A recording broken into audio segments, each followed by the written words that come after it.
Hello? Hello? CJ? What's up? What's up, bro? What's going on, man? How you doing? I'm great, man. How are you? I'm doing good, thanks. And thank you for taking the time for this interview. I appreciate it. Oh, no problem, man. I just want to start talking to you about the good news your manager just gave me. You just found out your album's going to be released in March. Tell me how that feels. Yeah, man. Oh, man, that's exciting news. Just been working towards this point. Hmm. Now that we're finally here, we're just getting ready to release the album. So we're just going to be doing a lot of promoting, a lot of, little shows and little things coming up. I'm really excited, though. Cool. So is the album complete at this point? Yeah, we're pretty much done. It's probably 95% done. Yeah. Got to do a couple intros, a couple outros, shit like that. Pretty Yeah. much got all the songs together, though. Cool. And what can fans expect to hear on this album in terms of production, features, everything like that? Well, I produced about half of the album. I have Salaam, executive producer on the album with me. I have Bangladesh on the album with me. I had Tiger, legendary from Young Money. He's a feature on the album. We got Fat Joe on the album.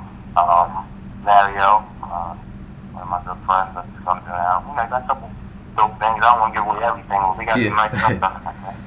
Cool. Sounds good. Man. I want to ask you a little bit about the mixtape you released a while back. I had a chance to listen to it. How do you feel that was received by your fans and by R&B fans in general? Well, I got a lot of positive feedback. So I feel like everybody pretty much, it took some time, people really to, understand me, but I feel like pretty much everybody understands me from that music. So like I said, I get a lot of positive feedback. I love soul music, so it's not, I don't feel like it's a typical R&B, but I feel like it's a mixture of R&B, soul, it's a couple of reggae, a couple other different type of music I like, but I feel like it's a good warm-up. Yeah. Cool. What kind of put me, put you on my radar in terms of, looking out for you was in your bio where you talk about you don't feel there's many young soulful dudes right now, and that's what you're trying to do, and you think people are scared, to do that type of music. Talk to me more about that. Yeah, well, I got a lot of friends that like soul music, but it's not a lot of soul guys in the front right now, it's more rap and hip-hop, and I love rap and hip-hop, but it's just, I'm a soul dude, I love real music, real instruments, keyboard, bass, guitar, drums, real instruments, so I feel like, I know for a fact that a couple more guys out there that like it, that type of music just like I do, so I feel like I could just stand to the front at this point and just, go hard on what I believe, because, it's not a lot of soul dudes on here right now, it's more, like I said, R&B and hip-hop, which is cool too, but soul is definitely good music too. Yeah. I feel like you're missing that right now, you know what I mean? Yeah, definitely missing that. I mean, since that's not really on the forefront of radio right now, it's more of a commercial sounding hip hop, more commercial sounding R&B.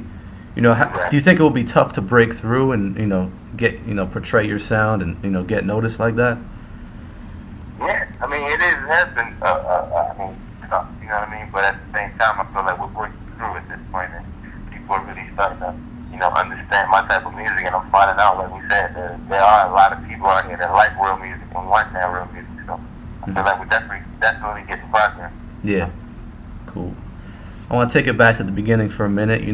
After coming up singing in church, how did you eventually get noticed, and how did that lead to your first deal? Talk to me about that.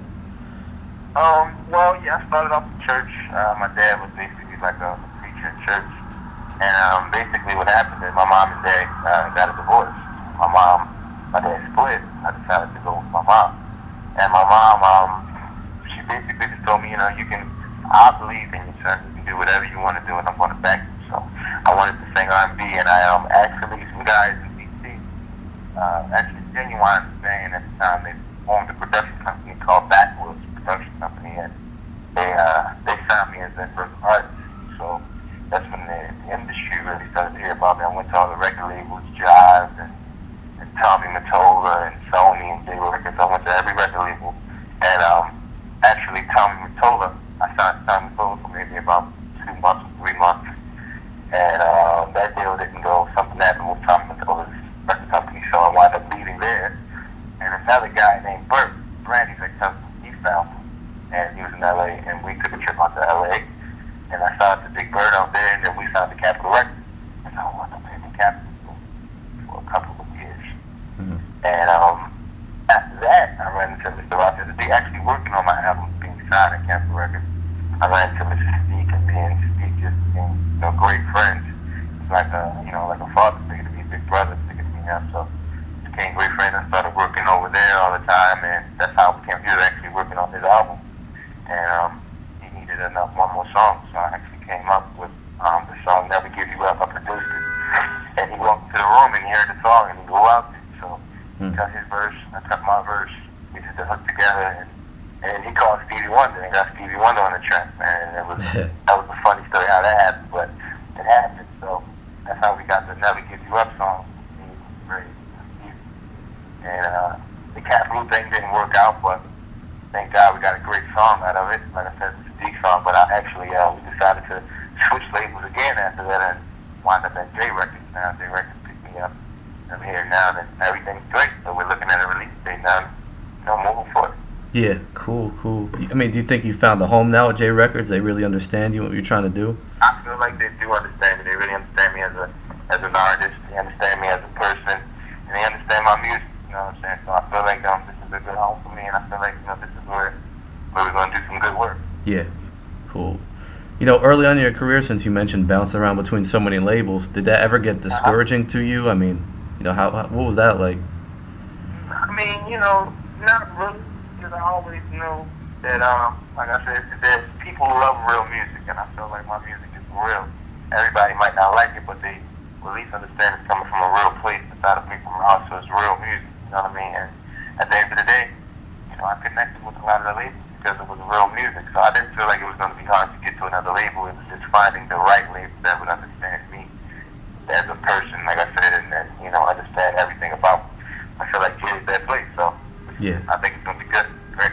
Okay, cool. I see what you mean. Talk to me a little bit about your writing skills, because I know you're a writer as well. Where did you develop that talent for writing?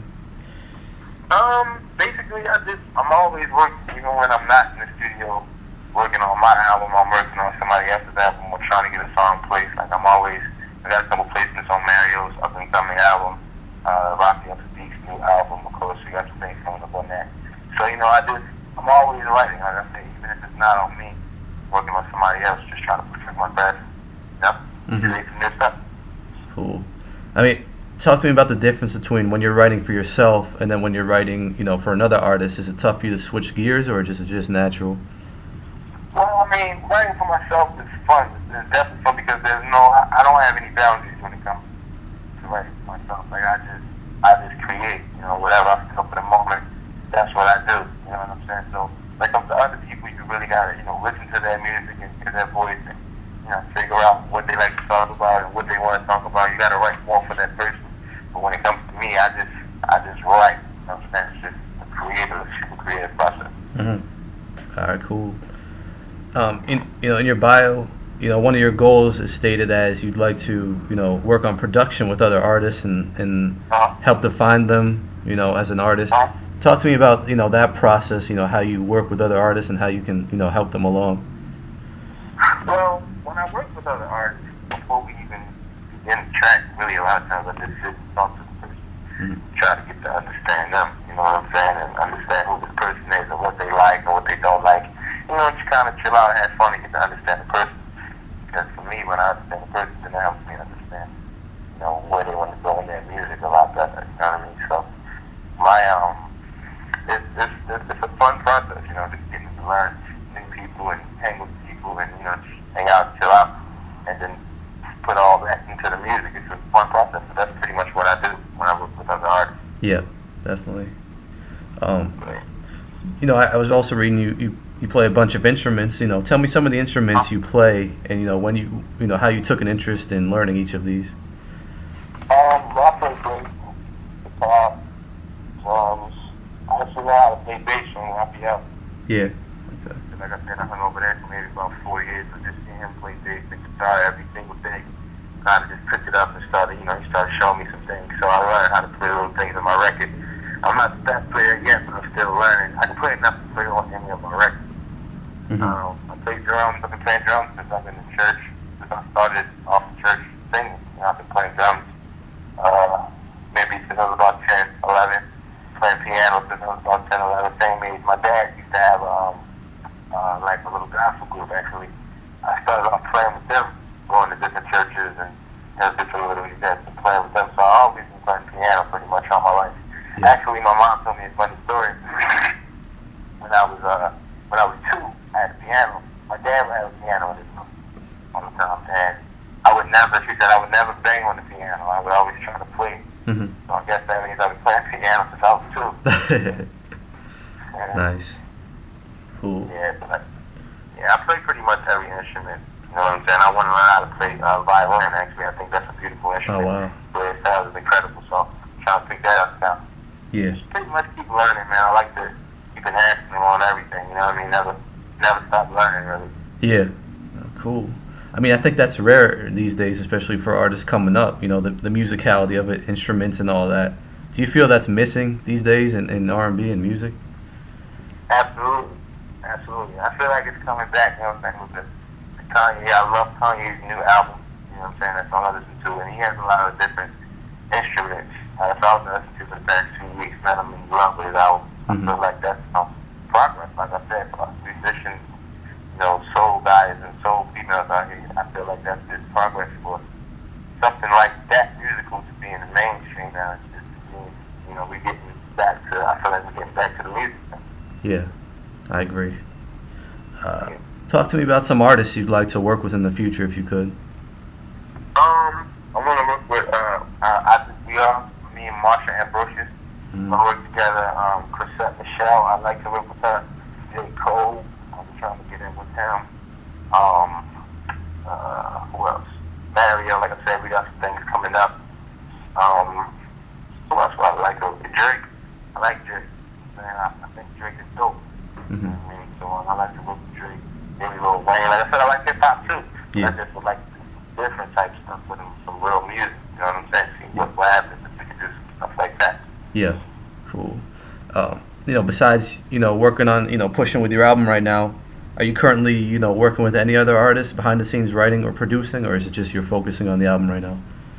Well, right now, we're just pretty much trying to wrap up with my album. You know what I'm saying? Like I said, trying to go into it for the past week. I've just been trying to get the album wrapped up so I can turn it on there. We can promote the single. My new single just came out maybe about 2 weeks ago. It's called Heavy. Mm-hmm. It's me, like I said, the cat, my man Tiger, Young Money, and Fat Joe. Yeah. It's called Heavy. So definitely, if you can, you know, support that record for me. Okay. And yeah. Cool. I'm just trying to wrap up the album right now. Yeah. Sounds good. That's all the questions I had for you, man. Is there anything else you'd like to add? Oh, no, man. I'll thank you. I appreciate your time. Cool. If you can, any interview, just stick on my Twitter. Yeah, sure. I'll get that on there for you. Perfect.